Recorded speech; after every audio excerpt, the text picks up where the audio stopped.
বাংলাদেশের মাটির নিচে একটা আধ্যাত্মিক শক্তি লুকানো আছে, ওটা গভীর ভাবে কেউ ইতিহাস না পড়লে জানবে না। এই মাটির নিচে একটা গভীর ভাবে আধ্যাত্মিক শক্তি লুকানো আছে। এই মাটি নিয়ে যে খেলবে একদিন না একদিন মাটি তাকে কিক মারবেই মারবে। হয়তো কাউকে পোল্ড আউট করবে, নাইলে কাউকে রান আউট করবে, আপনার কান আন না হলে কাউকে ছক্কা মাইরা একবারে বাউন্ডারির বাইরে করবে। এটা হলো এই মাটির আধ্যাত্মিক শক্তি। আপনারা জানেন না, আসতেছেন তো জানেন না, এই মাটির একটা আধ্যাত্মিক শক্তি আছে। আমরা ইতিহাসে কাঁচা তো এই জন্য জানি না, এই মাটির একটা আধ্যাত্মিক শক্তি আছে। বলার সময় হবে না, এত লম্বা বলা যাবে না। আবার কখনো আসলে কোনো মজলিসে হলে খোলা জীবনে, কিন্তু এটা মাইনা নেন এই মাটির আধ্যাত্মিক শক্তি। কেননা হিজরতের সনের কাছাকাছি হলো বাংলা সন, 10-11 বছরের ডিফারেন্স। এই 1400 বছরের বাংলা ইতিহাস যে পড়বে সে জানবে যে এই মাটির নিচে একটা আধ্যাত্মিক শক্তি আছে। এই জন্য মির্জাফরও মির্জাফরি করে বেশি দিন থাকতে পারে না। মির্জাফরও মির্জাফরি করে বেশি দিন পারছে নাকি? এই মাটির ভিতরের আধ্যাত্মিক শক্তি। শুধু এতটুকু আপনাদেরকে বলি, আমি ইসলামের প্রথম যে কোরবানি,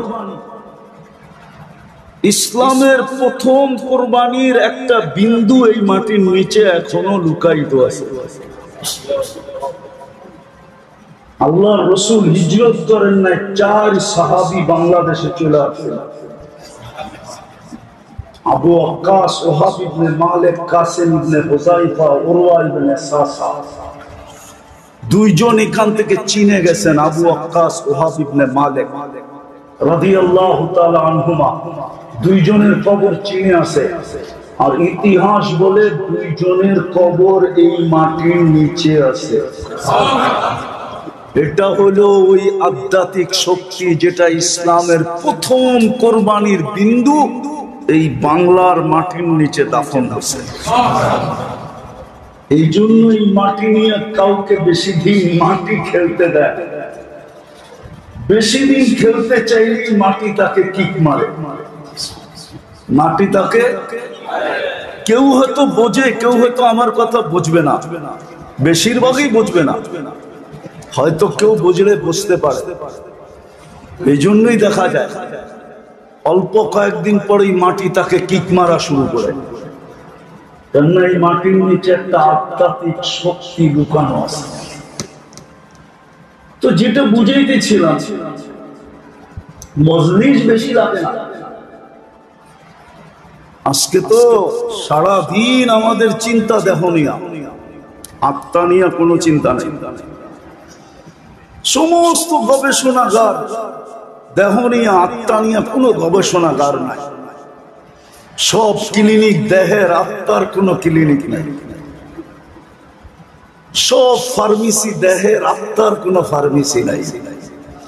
সব মেডিকেল দেহের, আত্মার কোনো মেডিকেল নেই। অথচ মানুষের আত্মার রোগেই শুধু সে শরীরের রোগ হলে সে একা আক্রান্ত হয়, কিন্তু আত্মার রোগী হলে জাতিকে জাতি, পুরো গোষ্ঠী, পুরো মানব জাতি আক্রান্ত হয়।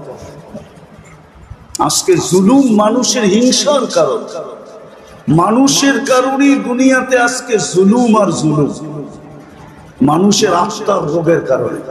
আর হাদিসও আছে, একজনের আত্মার রোগের কারণে একটা জাতি মারা যাবে। শুধু একজনের আত্মার রোগ, কয়জনের? এক ফ্যামিলির আত্মার রোগ, পুরো জাতি ধূলিসাৎ হয়ে যাবে। আর আমরা চোখে এখন এটাই দেখতেছি। আমাদের আত্মার রোগ, ইসলাম এই জন্যই দরকার, আত্মার রোগকে নির্ণয় করা দরকার। আমরা আত্মা নিয়ে ভাবি না। আরে রোগ বইলা কি লাভ হবে যদি আপনার ভিতরে ভাবনাই না আসে? শুধু শুধু তো হাদিস বলে নাই আত্মা নিয়ে ভাবতে গেলে লা তাফাক্কুরু সা খায়রুম মিন ইবাদাতি 60 আও 70 সানা। এই হাদিস আত্মার ভাবনার ব্যাপারে, যে আত্মা নিয়ে ভাববে তাকে 60-70 বছরের ইবাদতের সওয়াব প্রত্যেক মুহূর্তে দেওয়া হবে। চাই নারী হোক, চাই পুরুষ হোক, চাই যুবক হোক, চাই বৃদ্ধ, বাচ্চার থেকে তো কলম উঠান। আজকে তো আমাদের ভিতরে আত্মা নিয়ে কোনো ভাবনাই নেই, চিন্তাই নেই। আমরা বিশ্বাস করতেই রাজি না যে আত্মার আবার রোগ হয় কোত্থেকে। না, রোগ তো আত্মারই হয়। বরং দেহের রোগ তো মানুষকে শুধু দুনিয়াতে না, দেহের বহুত রোগ আছে যেই রোগ দ্বারা মানুষকে আল্লাহ উচ্চ থেকে উচ্চ মর্যাদায় আসীন করেন, উচ্চ থেকে উচ্চ মর্যাদা দান করেন। আপনি উঠান, ডায়রিয়া হয়ে মারা গেলে শাহাদাতের মউত। কি মউত? কি শাহাদাতের মউত? কি ছোট মউত? হ্যাঁ, ডাকায়া ভাষা বোঝেন?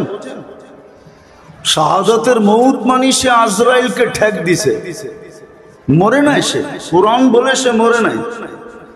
বলবেন আজিমপুরে তো দাফন করলাম, আপনি পোশাকটা দাফন করছেন, পোশাক তাকে না।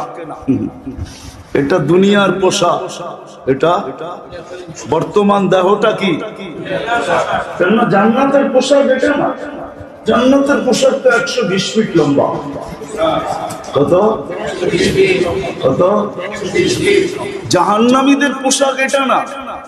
এক জাহান্নামীকে বসতে জায়গা লাগবে 470 কিলোমিটার।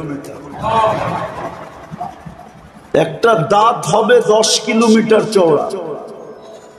একটা রান হবে, ওই পাহাড় আমি 4 বার দেখছি, জাবালে বায়গা, ইয়ামানে আছে, ইয়ামানের শেষ মাথায়, সৌদির সাথে লাগোয়া। আল্লাহর রাসূল বলেছে জাবালে বায়গার সমান এক একটা জাহান্নামীর রান হবে।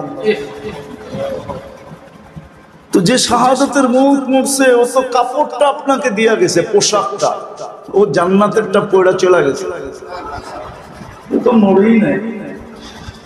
আল্লাহই তো বলে মরে নাই, আমি কোত্থেকে বলবো?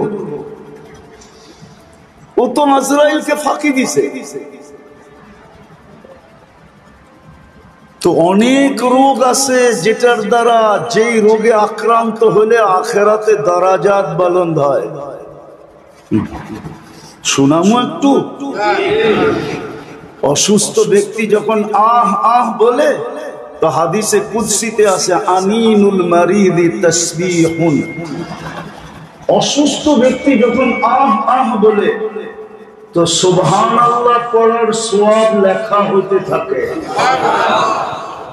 সিয়াহাতুহু তাহলিলুন, যখন অসহ্য হয়ে চিৎকার দেয়, তো লা ইলাহা ইল্লাল্লাহ পড়ার সওয়াব লেখা হতে থাকে। কোনটার ওয়েট কতটুকু বলার সময় নাই আমার কাছে। সুবহানাল্লাহর ওজন কতটুকু, আল্লাহ ইলাহার ওজন কতটুকু। তাকাল্লুবুহু আন যামবিন ইলা যামবিন, যখন বিছনায় পড়ে এপাশ ওপাশ করতে থাকে অসুস্থতার কারণে, কাআন্নাহু ইয়াকতুলুল আদু, সেজন্য যুদ্ধের ময়দানে শত্রুর বিরুদ্ধে মোকাবেলা করতেছে, ওই সওয়াব তার আমলনামায় লেখা হয়। সংক্ষেপ করতেছি, কুল্লু আমালিন কানা ইয়ামালু ফিস সিহা ইউকতাবু কুল্লু আমালিন কানা ইয়াহমালু ফিস সিহা। সুস্থ অবস্থায় যত আমল করত, সমস্ত আমল তার আমলনামায় ফেরেশতা লিখতে থাকে। যদি সুস্থ হয়ে যায়, আল্লাহ সুস্থতা দেন, তো কায়াউমিন ওয়ালাদাতহু উম্মু, মা যেরকম জন্ম দিল নিষ্পাপ, এরকম নিষ্পাপ সুস্থ হয়ে দাঁড়ায় যায়। আর যদি দুনিয়ার থেকে চলেই গেল, তা আল্লাহ বলে তোকে নিষ্পাপ বানায়া আমি দুনিয়ার থেকে উঠায় নি। শারীরিক রোগ তো মানুষকে এতটুকু উপকার করে, কিন্তু আত্মার রোগ না। আত্মার রোগ মানুষকে ডুবায়, দুনিয়া তো ডুবায় দেয়, আখেরাত তো ডুবায় দেয়। দুনিয়ায় তার দ্বারা হাজারো মানুষ অতিষ্ঠ হয়, লক্ষ কোটি মানুষ অতিষ্ঠ হয়। আমার সমাজে যা কিছু দেখতেছেন, চুরি ডাকাতি, রাহজানি ছিনতাই, মাদক সাধক, দুর্নীতি সুরনীতি, জুলুম জবর, যা কিছু দেখতেছেন আমার সমাজে, সব আত্মার রোগের কারণে, শরীরের রোগের কারণে।